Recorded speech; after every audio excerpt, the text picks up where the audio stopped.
Court पहुंचता है। आज सुनवाई हुई, क्या कहा गया है कोर्ट की ओर से, क्या आदेश कोर्ट ने दिए हैं?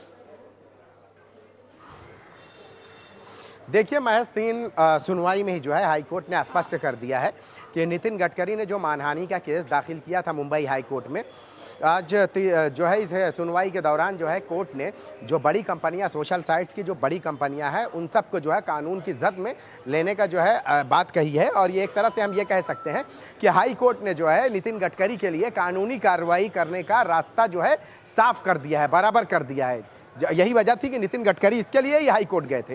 हाई कोर्ट ने नितिन गडकरी को जो है सिविल जो है केस करने की इजाज़त दे दी है। उनमें से आपको मैं बता दूं, जो कंपनियां हैं जिनको लेकर जो है उन्होंने कोर्ट में अपील की थी, क्योंकि वही उन्हीं कंपनियों का प्लेटफॉर्म इस्तेमाल किया गया था, जिनमें से जो है देखिए मेटा प्लेटफॉर्म है, एक्स कॉप और गूगल और अनजान कई ऑनलाइन साइट से हैं। ये सब उस दायरे में आएंगे। सिर्फ ऐसा नहीं है कि ये मेटा और ये गूगल या दूसरे जो जितने साइट पर जो है डीप फेक वीडियो इस्तेमाल किए गए हैं जिन प्लेटफॉर्म पर, उन सभी प्लेटफॉर्म पर जो है सिविल केस करने की जो है हाई कोर्ट ने उनको इजाज़त दे दी है। दूसरी अहम बात यह है कि देखिए इन सारी चीज़ों को लेकर जो है ऐसा नहीं है कि कोई किसी भी अभिव्यक्ति की आज़ादी या ये वाली बात नहीं है। केस जो है वो स्पष्ट मैं आपको बता दे रहा हूँ, केस जो है वो फर्जी वीडियो का है। ऐसा क्योंकि कभी अक्सर के लोग ये होता है कि कोई किसी के खिलाफ बोल दे तो लोग कोर्ट चले जाते हैं, वैसी बात नहीं है। यहाँ पे जो इथेनॉल जो उसको जो है उनके परिवार से जोड़ा गया, वो कि इसका फ़ायदा जो है उनके परिवार को हो रहा है, उस पर जो है वीडियो जो बनाई गई और जो फेक वीडियो है उसको लेकर जो है एआई के ज़रिए जो बनाई गई है उसको लेकर वो हाईकोर्ट गए और हाईकोर्ट में उन्होंने इस पर जो है 11 करोड़ रुपए का मानहानि का दावा ठोका था। तो अब इसमें क्या हो गया है कि आमतौर पर ऐसा होता है कि मानहानि के मामले में लंबे समय तक केस चलता है, लेकिन कोर्ट ने इस मामले को संज्ञान में लिया। महज 3 सुनवाई में ही जो है ये बात स्पष्ट कर दी है कि जो भी जिस प्लेटफॉर्म का इस्तेमाल किया गया है उन सभी प्लेटफॉर्म पर सिविल केस फाइल किए जाएं और फिर उसके बाद जो है उन पर कार्रवाई आगे बढ़ेगी। दूसरी अहम बात यह है कि इसमें जो नितिन गडकरी के परिवार को जो है निशाना बनाया गया था और उसमें यह कहा गया था कि जो वीडियो थी, वीडियो में जो कोर्ट में जो पिटीशन के दौरान जो उन्होंने कहा है, मैं आपको वही जो है पढ़कर सुना देता हूं कि इसमें यह कहा गया था कि एआई से बने डीप फेक जो वीडियो है वो गुमराह करने वाले पोस्ट को जो है टारगेट करता है। गडकरी और उनके परिवार को सरकार की E20 ethanol blended petrol policy से होने वाले फाइनेंशियल फायदे को गलत तरीके से पेश किया गया है। ये जो है उनके पिटीशन में जो मेंशन है वही मैं आपको सुना रहा हूं। और उसके साथ साथ एक और अहम चीज़ की, जो आपत्तिजनक डिजिटल कंटेंट को तुरंत हटाने के लिए कोर्ट से ऑर्डर मांगा था उन्होंने, साथ ही रेपुटेशन को लेकर नुकसान की भरपाई के लिए 11 करोड़ का हर्जाना मांगा था।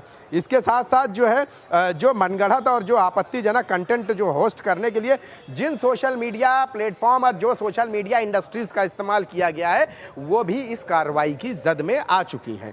तो अब देखिए नितिन गडकरी को हम ये कह सकते हैं कि उनकी पिटीशन जो फाइल हुई है उसमें जो है उनको एक पहली कामयाबी मिली है, क्योंकि आमतौर पर देखिए जब इस तरह से कोई भी आदमी मानहानि का दावा ठोकता है तो लंबे समय तक वो पहली बात की कोर्ट जो है कोर्ट के सामने ये साबित करना होता है कि आखिर इन्हें क्यों बनाया जाए पार्टी। लेकिन ये 3 सुनवाई में ही हाई कोर्ट ने स्पष्ट कर दिया है कि जो भी सोशल साइट से जो भी सोशल प्लेटफॉर्म का इस्तेमाल किया गया है, डीप फेक वीडियोज़ वहाँ अपलोड किए गए हैं, उनके ज़रिए जो है भ्रामक बातें कही गई है, वो सारी चीज़ें अब जो है उन सोशल मीडिया कंपनियों को भी जो है इस जांच के सामना करना पड़ेगा, इस जांच के दायरे में आ गई है और कार्रवाई का अब सामना करना पड़ेगा। और उसके साथ साथ जो है गडकरी ने अपने उस जो पिटीशन है उसमें 2-3 बातें बहुत अहम स्पष्ट की थी कि जो पॉलिसी है उससे उनका कोई लेना देना नहीं। दूसरा ये कि उसका जो प्रॉफिट फ़ायदा उनके परिवार के होगा वो भी उन्होंने बताया कि ये गलत है।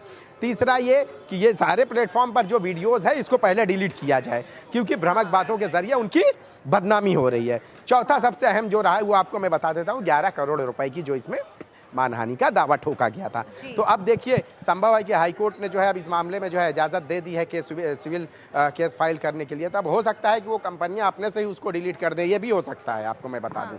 लेकिन अब क्या है, गुनाह तो हो चुका है, अब इस मामले में केस चलेगा और उन्होंने जो मानहानि का दावा ठोका है अब उस पर जो है कोर्ट में जो है अगली सुनवाई होगी। ये भी बताइए क्या कोई समय दिया गया है कि किस अंतराल तक जितने भी फेक वीडियोस, जो भ्रामक वीडियोस थे, उसे सोशल मीडिया प्लेटफॉर्म से हटाने होंगे? देखिए कोर्ट ने अभी इस पर जो है बात नहीं की। कोर्ट ने जो है उन सभी सोशल, ये नितिन गडकरी ने अपने पिटीशन में ये मांग की थी। कोर्ट ने अभी जो है जो कहा है उसमें सबसे अहम ये है कि जिन जिन सोशल मीडिया प्लेटफॉर्म पर वो वीडियोस जो है सर्कुलेट किए गए, जिन सोशल मीडिया प्लेटफॉर्म का सहारा लिया गया, उनमें गूगल, मेटा और दूसरे जो भी हैं, इन सभी पर, गूगल और मेटा मैं इसलिए बोल रहा हूँ कि ये सब रेप्यूटेड ऑर्गेनाइजेशन है, उसके बाद भी यहाँ पे भी जो है डीप फेक वीडियोस जो है बड़े आसानी से कोई भी सप्लाई सर्कुलेट कर सकता है, किसी की भी बदनामी बड़े ही आसानी से की जा सकती है। तो इन सभी पर जो है कोर्ट ने जो इजाज़त दी है, क्योंकि उनकी जो डिमांड थी पहली, उसमें इजाज़त यही थी कि इन पर मुझे केस करना है, क्योंकि इन्होंने मेरे बारे में जो है आपत्तिजनक और झूठ और अफवाह भरे वीडियोज़ अपलोड करने में मदद की, जिसने इस पर अपलोड किया। तो अब कोर्ट ने ये इजाज़त दे दी है। अब जाहिर सी बात है कि संभव है कि कोर्ट ने जब सिविल, आमतौर पर आपको मैं बता दूं, कोई भी सोशल साइट्स होती है, जब कोर्ट का डंडा पड़ता है तो वो बिना कहे उस वीडियो को हटा देती है। तो हो सकता है कि अब वो ऐसे ही हटा दे, लेकिन गुनाह तो घटना तो घट चुकी है। अब इस मामले में सिविल केस फाइल होगा और उसके बाद ट्रायल चलेगी। अब हो सकता है कि अगली सुनवाई में भाई ये बात सामने आए कि भाई अब तक जो है डिलीट नहीं किया या कर दिए। कंपनियां ये भी कहती है कि हमने डिलीट कर दिया है। तो ये सारी चीजें बिल्कुल आगे अब देखना यही होगा कि सख्ती के बाद आखिर जितने भी डिजिटल प्लेटफॉर्म्स हैं, आखिर उनके द्वारा क्या कदम उठाया जाता है। फिलहाल बहुत शुक्रिया शाहिद जानकारी देने के लिए।